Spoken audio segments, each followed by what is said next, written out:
That time of the year is almost upon us. Welcome to Primetime, Mitch. It's the last in the trilogy of my Christmas videos for 2024, and it is my top 20 Christmas movies of all time. Which is so soft. So basically, there was 10 last year, there's another 10 this year. I have gone all out for this one. I've watched a couple of new ones since. They may have changed my opinion on certain entries in the list that were there already. Guess you'll have to find out in the coming moments. As ever, I would be very grateful if you were able to check out my Christmas but not Christmas video and my Christmas horror video that went up before this, as a nice little build up to this big crescendo, this big festive crescendo that we have got going on today. I'm just going to say very quickly right off the bat, a lot of the movies that I pick in this are thought of as not very good. I'm not rating these movies as if they're going up against Shawshank Redemption, and nor should any other critic. They're simply Christmas films to watch to get in the spirit of Christmas. Cliched, troped, yes, but they're supposed to be, so I don't really rate these films seriously. I enjoy the Christmas season, so therefore there's a lot of films that I enjoy regardless of their technical qualities.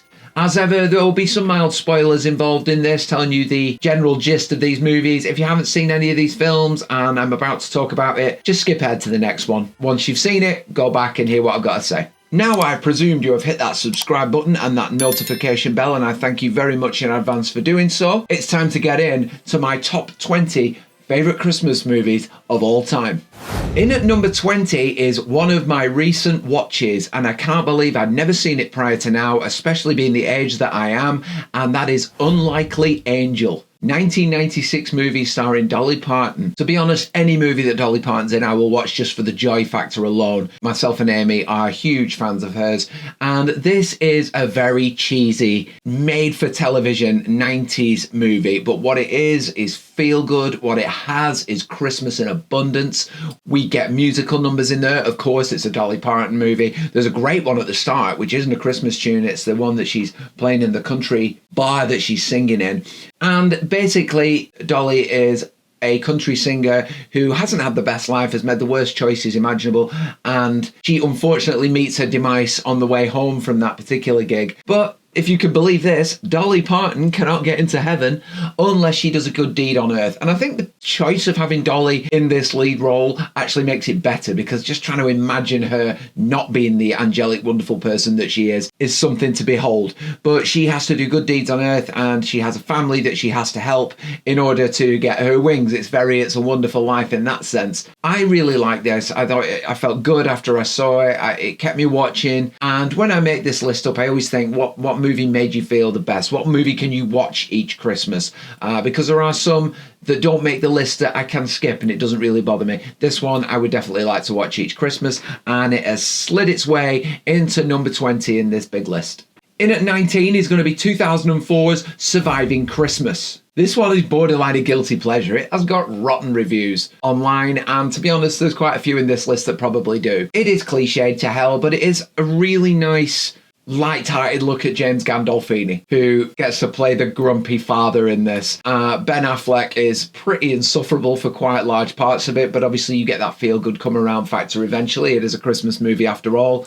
It's not quite as Hallmark as Unlikely Angel, but it does have all the usual tropes. It's directed by Mike Mitchell, who was involved in the Shrek, Kung Fu Panda and SpongeBob movies, I believe. You got Catherine O'Hara, who makes certainly not her only appearance in this list, and Christina Applegate as Ben Affleck's love interest. It's not great as a movie, but again, in terms of watchability, I would like to watch this movie each Christmas. I did enjoy it. Not for the quality, for the charm. In at 18, The Christmas Chronicles, Clay Cate's 2018 festive flick starring Kurt Russell, and I will absolutely admit that Kurt Russell's performance is the reason why The Christmas Chronicles is on this list. I had it on the outskirts of my 10 last year. I gave it an honourable mention, but he is one of the best Santa Clauses I've seen.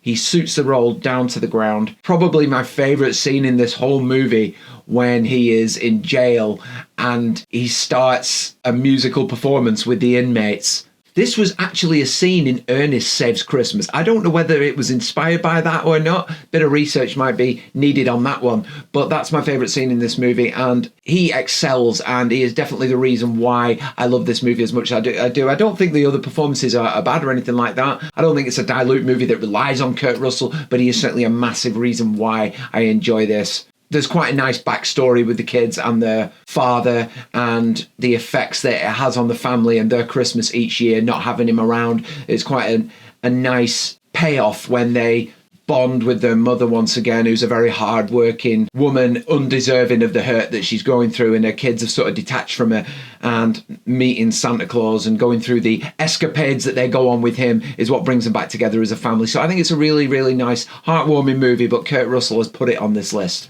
In at 17 is going to be another controversial pick, not very well acclaimed, but it is Christmas with the Coopers, or Love the Coopers, depending on where you're looking. This is badly rated, and I'm not absolutely sure why it is so frowned upon. I would admit that there are certain elements of this movie that I would probably take out. I think Marissa Tomei's journey with Anthony Mackie's character, the police officer, was possibly a little unnecessary and very long as well for how much they discuss in that time between him taking her from one place to the other. But he's splitting hairs. I think they just don't think the character development was very good, or the characters were unlikable. But I think this movie is all about human flaws. I think it's about humans forgetting what's important. And a lot of Christmas movies do go down that route. So maybe it's cliched in that way. But it is narrated in quite a nice way. There is some humour in there. Diane Keaton and John Goodman are a very believable couple that aren't where they want to be and probably look like they're coming to the end of their relationship. I think Olivia Wilde's character, I really disliked her for a lot of this movie, but I think at the end you kind of just accept it more than feel happy for her. That's just my take on it anyway.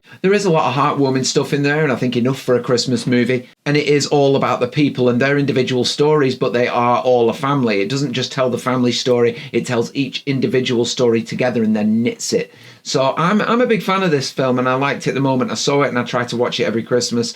I don't have a problem with it like the 18% on Rotten Tomatoes suggests everyone else does. But nonetheless, Christmas with the Coopers, Love the Coopers. It takes a place at number 17. In at number 16, Santa Claus the Movie. This one reminds me of my childhood. This was on at my grandma and granddad's house, and I remember sitting on the sofa with a cup of tea watching this film. From the start, it's got that charming Christmas feel. It's almost like that storybook look to it, and I really like David Huddleston as Santa Claus. I think it works well, and it's great to see Judy Cornwell as Mrs. Claus, who is known in England as being Daisy from Keeping Up Appearances. A very different role to this one, but she did have quite a few movie roles back in the day. Lithgow is on absolute form again, as usual. It's just a great movie if you like the idea of Santa Claus and the elves and the toy making and Lapland and all that kind of stuff. This movie is absolutely for you, and it mixes with the modern day quite nicely as well. We see that a lot in a lot of modern Christmas movies. People coming from the enchanted land that Santa lives in through to the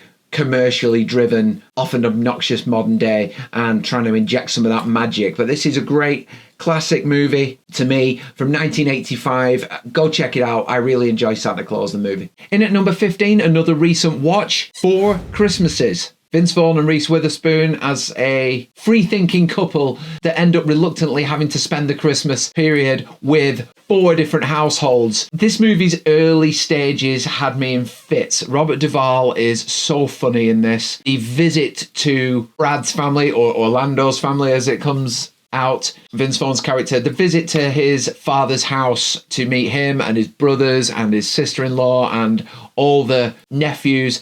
That was the best part of the movie to me. I really enjoyed it. It was so funny. I'm a Vince Vaughn fan anyway, because I sort of warmed to him after Be Cool. I thought he was very funny in that. I just like this movie for how many varieties of Christmas we get and how many terrible people throughout you are introduced to and the ways that they spend Christmas. I think though it has its crazy moments, it's not absolutely ridiculously outlandish. As okay as that is, it's quite a nice grounded movie considering there are so many different people to be introduced to. I wasn't sure whether to add this into my list or not, but the sheer joy I experienced and the laughter that was extracted from me during those scenes at the cabin with Robert Duvall, I think that just pushed it into this top 20. I certainly will watch it again. I'm not sure about some of the messages in this. I think it might be a bit questionable in that sense, but it's just a really good cast. You got Sissy Spacek, Robert Duvall, John Voight, Mary Steenburgen, Tim McGraw, Dwight Yoakam, a little bit of country in there.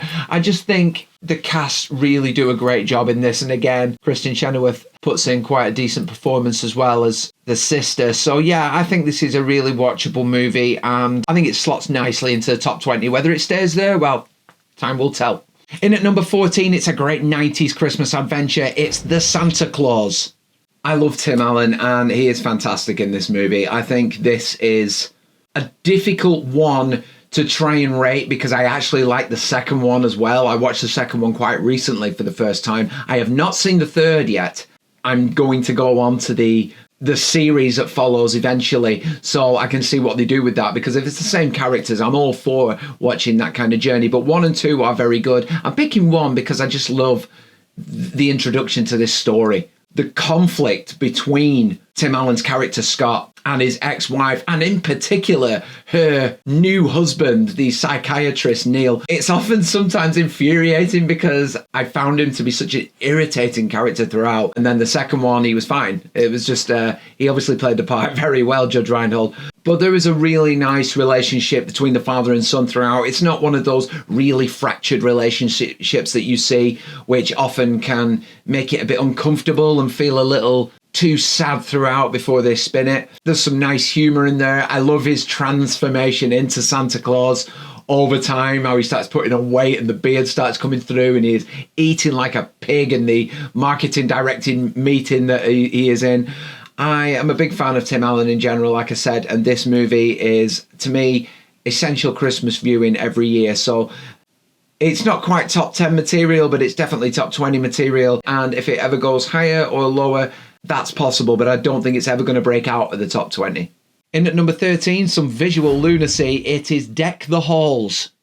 This is a movie I've watched already this year. I watched it for the first time about 4 or 5 years ago, which is criminal considering it came out in 2006. Some of these things just pass me by. I have no idea why. Danny DeVito is at his comical best in this. He is so impulsive. He is a car salesman again, like he was in Matilda, but this time he's actually a good one. I think Kristin Chenoweth does a wonderful job in this as Buddy's wife, Tia. And the contrast between himself and Broderick Steve Finch is comedy gold throughout. I think it's a really funny movie, this. I think some of the scenes are incredibly impressive. Just the lights on the house throughout and the spectacle that it becomes is just brilliantly filmed. The work that must have gone into that doesn't bear thinking of. The speed skating scene is fantastic as well. I know that Matthew Broderick actually trained with a professional speed skater to do that scene, which is equally impressive. But it is quite a gem. It does end quite abruptly, I must say, but I guess it ends at the point where they were all trying to strive to get to in the first place. So it's a feel-good movie, it's a fun movie, it's a great to look at movie. Deck the Halls is in at number 13. Number 12 is going to be Home Alone. Again, another childhood favourite. This one always takes me back to my earliest Christmas memories when it comes to movies. I always remember how amazing it would have been to be in that situation, to have a house to yourself like that. And upon rewatching it over time, I'm almost sort of slightly disappointed that we don't see just a little bit more of him getting into situations independently at the house that he has to deal with that an adult would usually. I always feel like Home Alone's missing something. But as far as a festive favourite, it's definitely in there. It's a nice throwback for me. Some really fun performances. Daniel Stern and Joe Pesci work together so well. I've always had a soft spot for this movie. Catherine O'Hara is very good in it again. And of course, Macaulay Culkin made himself even more of a fortune off the back of this movie, doing some unbelievable work in the 90s and established himself as one of the greatest child actors of all time. And there's one special mention in this. One thing I do love about this movie is Robert Blossom's performance. He is an actor who has had a hell of a career. He's been involved in so many big movies over the years, but he's never really talked about too much. His performance as Old Man Marley is heartwarming, and from the start I had a feeling that something like that was going to happen, and it actually really gets me when I watch the scene when he's finally sort of gets to tell his story.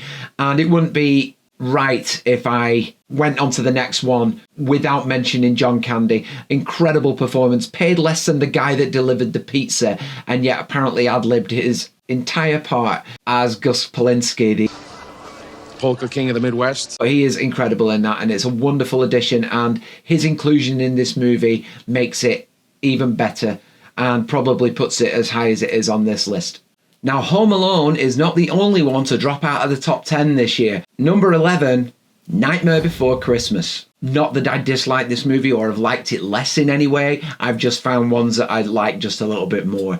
We watched Nightmare Before Christmas the other night, actually, and it's still as brilliant. It's an absolute masterclass in animation. Great songs. I'm not a big musical fan. It has to be a great, great, great movie for me to enjoy it as a musical, as we'll soon find out. But the songs are catchy, they're fun. The idea of the movie, I think, is brilliant. I think having these specific worlds dedicated to times of the year, seasons, and having them cross over like that, particularly the most happiest one in Christmas, the most miserable and dark and depraved one in Halloween, and have those mixed together and see one try and take the other over. And I think that's a great, great idea. I remember watching this as a kid. It was one of the first VHSs I was bought for Christmas, and I watched it on Christmas Day back in the 90s. I loved it then, and I still love it now. Whether you watch it at Halloween or Christmas, that's another story, but I personally think this is a Christmas movie. It ends with Christmas, and it has that Christmas style turnaround at the end of realization and peace and goodwill. So yeah, it's definitely a Christmas movie to me, and it's definitely now number 11 on my list. Okay, now we're in the top 10. And I didn't put this one in last year, but I've realised it has to be in there for the sheer happiness it brings me. Number 10 is Netflix's own A Very Murray Christmas. I can't get over how amazed I was by how much I enjoyed this. I turned this on thinking this was going to be the most celebrity-drenched, self-absorbed nonsense I'd ever seen. However much I love Bill Murray, I thought that's what it was going to be. Was it celebrity-drenched? Yes. But it was absolutely fantastic. Now, I don't know how many people share this view with me. I don't think the ratings are too bad online. But it's the feeling I get from this movie is just something else. I want to pick up a glass of whiskey and I want to enjoy every single second of Christmas and live every day to the full when I watch this movie. They are stuck in a snowstorm. Bill's supposed to be doing a show he doesn't want to do. And it is comical. He is very funny. I always find him funny no matter what, but I certainly love him when he's being his cynical character. There's an incredible amount of drinking in this. It's almost like the Withnail and I of Christmas movies. And there's some really good performances as well. It's really good to see Paul Schaffer on the piano. His musical talents speak for themselves. George Clooney's appearance is very funny. Miley Cyrus does a great job with Silent Night. And there's also my favourite bit of the movie, which is the band Phoenix, who are chefs in the hotel that they are staying in at the time they're playing the chefs, but they break out with the song Alone on Christmas Day, and it is absolutely brilliant. It's one of my favourite Christmas tracks. Ever since I've heard that, it's been one of my favourite Christmas songs. So that's my favourite part of the movie, especially with Bill's little interjections throughout. He gets steadily, slowly drunk, but the singing's good. It is technically a musical because there's so many songs in it, but it's just the almost improvised feel to it and the randomness of it. I love this movie. I can't wait to watch it again. I always try to watch it as close to Christmas Day as I possibly can, but it's definitely warranted its place in the top 10. Number 9 is going to be controversial, and again, I couldn't give a about the reviews on Rotten Bloody Tomatoes or anywhere like that. Number 9 is Christmas with the Cranks. I don't get the hate for this movie. Once again, I just don't understand why these films are taken so seriously. I can understand if you don't like it, you don't really want to watch it, but I just think people try and review it as if it's supposed to tick every box. It's not a brilliant movie. Are the messages particularly good in it? Not all the time. I think my mother really doesn't like this movie, funnily enough. She absolutely cannot stand the neighbourhood and the way they're trying to push Christmas on the Cranks. But I think there are performances in this film that I really enjoy. I think Dan Aykroyd is very funny in this as Vic Frohmeyer. How pushy and authoritative he is as this spokesperson, this governor for the street and the neighbourhood. I think it is a little flat in terms of the humour sometimes, but I think it's quite watchable. It feels like Christmas. That's the biggest thing for me. There are some things about this movie that I actually really enjoy. I think Marty is a great character in this. I think Tim Allen is just genuinely funny. There's this one line in this movie that I always find really funny. You know what's odd is when an Irish pub serves fish tacos. I don't get that. And I got a little heartburn, and I don't think I'm going to do that again. I don't know why, but he plays that part of a sort of a cantankerous guy who's had enough of people. He could have probably been a decent Scrooge. Maybe he will be in the future. Who knows?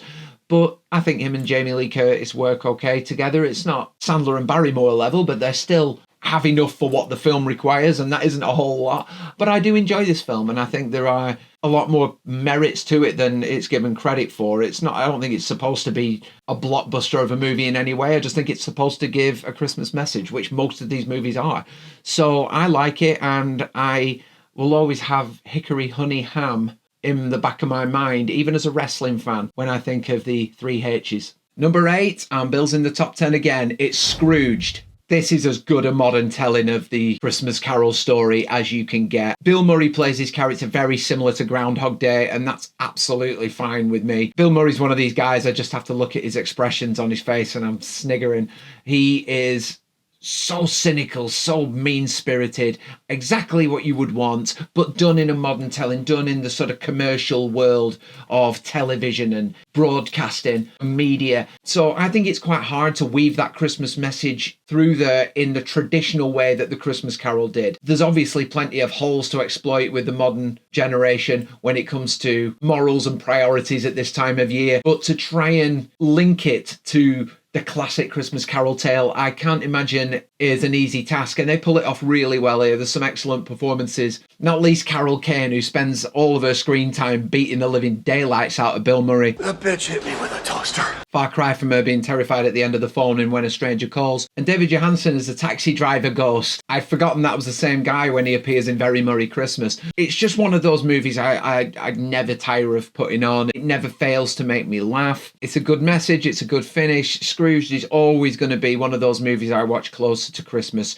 to get me really in the mood. And yet, easy top tenner. Now, number 7 is a surprise entry. I watched this for the first time last year, and that is Daddy's Home 2. I watched the first one more recently than the second one, actually. Enjoyed it, but the sequel is the first with so much added bonus thrown on, not least the Christmas element. When you take a really good concept, that passive-aggressive character that Mark Wahlberg has, the overly clean-cut, well-behaved Will Ferrell, and then you throw in John Lithgow, Mel Gibson, an extended performance by John Cena, you are in for an absolute treat. And this movie, I was so surprised how much I enjoyed it. It's got probably one of my favourite Christmas scenes ever when Wahlberg finally nails that Bono part in the Band-Aid rendition and his dad acknowledges it. It's an absolutely fantastic feel-good movie. It's very funny. Same comedy of the first, just ramped up a little more with the added characters. And I was so glad I was introduced to this. I will always watch this each year now. And to me, this is one of the best Christmas movies of the last 20 years. I think it's very, very good. There are just others in the list that I've got such sentimental love for, but it's definitely cemented in this top 10 until something edges it out. Number 6 never ceases to amaze me. A Christmas Story. This isn't as big a deal in the UK, and I understand that because it's a look at American life. It's almost, I see this as the equivalent of, say, like an Only Fools and Horses Christmas special in England. You know, everyone's got to watch one every year and there's always one on, so, you know, you always find yourself watching it at some point. Apparently it's the same with this movie in America. I know I've got a lot of subscribers from America. Tell me your first experience with this movie. But my first experience of this was absolutely unforgettable. I love the working class feel. There is not too many differences between the kind of Christmas they show in this movie and the Christmas I experienced as a kid. That need to get a certain toy, that chaotic household, the way that as kids you anticipate Christmas with your friends, the school trips. It has everything that I can relate to at least a little bit throughout the movie in each scene. I love Darren McGavin's performance as the father in this. He looks incredibly like Tommy Lee Jones in this, I think, but that's a separate issue.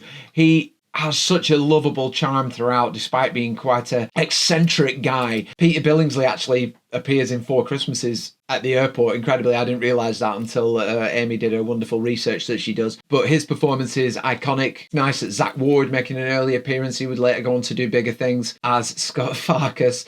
It's just a bizarre story, but so much about it feels like the struggling parent aspect of Christmas, and there'll be more on that further down the list, but you see it from all sides, and it's almost a grubby Christmas movie, but in a fun, homely way. I love this one. Please talk to me about it in the comments, because I want to know more about this, but I like to hear it from people who've experienced it when it came out, because obviously this was a new one for me, and I wish it wasn't new. I wish I'd seen it before. Now this one's hard. Number 5, National Lampoon's Christmas Vacation. I adore this movie. It's just getting to that point in the list where it's what do I like more, not what do I like less. And this, to me, I think is probably the funniest Christmas movie ever made. I think the one-liners are incredible in it. I think Randy Quaid's performance is legendary. Chevy Chase is phenomenal as a guy that is absolutely losing the will to live when he's got all this family around for way, way too long, in my opinion. I would not be inviting those guys down on Christmas Eve, let alone 2 weeks before Christmas. It's so chaotic, it's so silly, but it's so brilliant. I genuinely love the fact that I watched this at an early age. I would hate to have gone years without seeing this. I love the feel-good factor at the end, a bit of a spin around. There's almost a Scrooge take with the boss, but it's all about the family and the horrendous behaviour throughout of a lot of them. And it's that nice dysfunctional family still finding something during Christmas to be thankful and happy for. There's not a whole lot more I can say about this movie. I think it is one of the best ever. I just have a few more in here that bring me just a little bit more. And that moves me on to number 4, and that is Jingle All the Way. I think this is a lot deeper than people give it credit for. I talked earlier about the struggles of parents during Christmas and getting the right gift for their kids. This one is the ultimate in highlighting just how much stress and pressure parents are under at Christmas time. I guess it also sends the message that in order to ensure your child has a magical Christmas, you've got to be organised, you've got to be on the ball, you can't have your mind focused elsewhere. So I guess in that sense, it's throwing a bit back from the kids' side of things, but inevitably you can't help but feel sorry for Arnie as he continues this, quite frankly, torturous journey just to get this bloody plastic action figure. I always find it curious how they call it a doll. A doll to me is a baby. Yeah, I can sort of also understand, because as a kid I wanted Teenage Mutant Ninja Turtle figures and He-Man figures and things like that, so I know the magic of getting something like that for Christmas or for a birthday. But seeing it from the parents' side of thing, I watched this movie very early on. I think I was about 13 when I first watched this movie. I kind of got it from both sides, but, you know, Arnie is painted as being this workaholic at the beginning, and then I think he more than makes up for it over time. Sinbad is an excellent rival in all of this, especially his rant in the queue outside the store. Dear Santa, could you send me a bike and a slinky? No, your father's been laid off. Martin Mulley's very funny in his cameo as a radio presenter, but I think this movie, the show is stolen by Phil Hartman as Ted. Has me in hysterics. The sleazy, eligible bachelor. I think he is brilliant in this movie, and I almost wish there would have been a spin-off with him, because he made me laugh so much in this. So yeah, Jingle All the Way is a great movie. I really enjoy it. I love the finish, as ridiculous as it is. There's far more ridiculous, far-fetched things in Marvel. Okay, so now we're into the top 3. Now, I've almost forgotten what my last top 10 video was of Christmas movies from last year, so if you want to go back and check that video out, please do. I appreciate all your views, and maybe you can do a bit of a comparison. I know the ones that slipped out of the top 10 and slipped in, but I'm not sure about the shuffling. I also went to Belfast. I had to do 10 before the trip, and this 10 are after it, obviously. I have a new candy cane as well, which is, well, it was in one piece. But yeah, this is my top 3. So I am going to go number 3 in the top 20, Home Alone 2. I like this one so much more than the first. I said the first one I think had something missing. Home Alone 2, very much like Daddy's Home 2, is like the first one, but with a ton of bonus extras thrown onto it to embellish it. You have the brilliant inclusion of Tim Curry as the hotel manager. He is so funny in this. This is always the role that I remember him from, strangely enough. He's done so many great things, and as a horror fan it should be Pennywise, but I always think of him saying, Cedric? Yes? Don't count your chips in public. That to me is one of the funniest lines in this movie. I love his behaviour throughout and how he is duped continuously by Kevin. Brenda Fricker appearing as the role of the sympathetic, mysterious older character that Roberts Blossom played in the first one. She is great in this as the pigeon lady. Rob Schneider's in this as well. And just the added bonus of New York at Christmas. It gives it even more of a Christmas vibe. It's not just suburbia. You get the big department stores. You get the huge tree at Rockefeller. It's just the quintessential feeling that I want during Christmas. I want a combination of snow, good spirit, hustle and bustle, and some action thrown in when Kevin finally catches up with returning Joe Pesci and Daniel Stern, who again put in a great performance. You're talking far-fetched? they'd be dead after 2 minutes, but because it's Home Alone and it follows the same narrative as the first, it's a great 1-2 punch from Chris Columbus. And even though they're quite far apart on the list, I still love them both. I just really, really like this one. I just can't change my mind on these. I really can't. They're probably always going to be 2 and 1. And number 2 is It's a Wonderful Life. It's an absolute masterpiece. It takes you through every emotion. What I find incredible about this movie is how long it takes to get to the point where we see George Bailey interacting with Clarence. You get the story in full so that when Clarence has to intervene, you understand why and you're really rooting for George. I don't think there's ever been a more likable character in cinema history, really, than George Bailey. He is everything that a good person should be.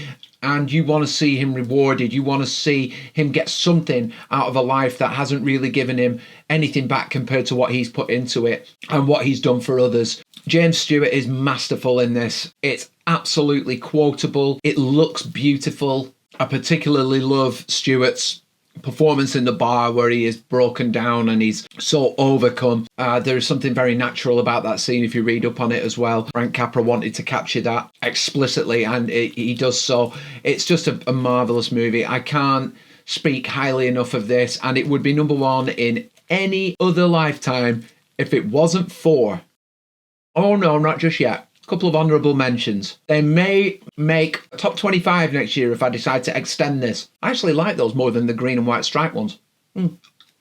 Mixed Nuts. Not very well rated. Then again, we've already discussed that on this list. It's just nice to see Steve Martin in a Christmas movie. It's a crazy cast as well. Adam Sandler in a very young role and an amazing debut by Liev Schreiber. Very brave debut. And Juliette Lewis as well in her usual zany kind of performance. But it's okay. It's not a terrible movie. I wouldn't say it's something I clamber for every year, but certainly I was introduced to this quite late and myself and Amy really like this movie. It's just not quite enough to make my top 20. There's notable absences. Elf. I'm just not a massive fan of it. It's not a bad movie. Maybe I need to watch it again and it might break into some kind of ranking further down the line. I just think Will Ferrell's done a lot better than this one, and I think because he's such a high profile star, or he certainly at that point was very big, to make a Christmas movie with him was going to draw, and I think maybe I just expected a bit more of it. So I will watch that again and maybe I'll think differently of it further down the line.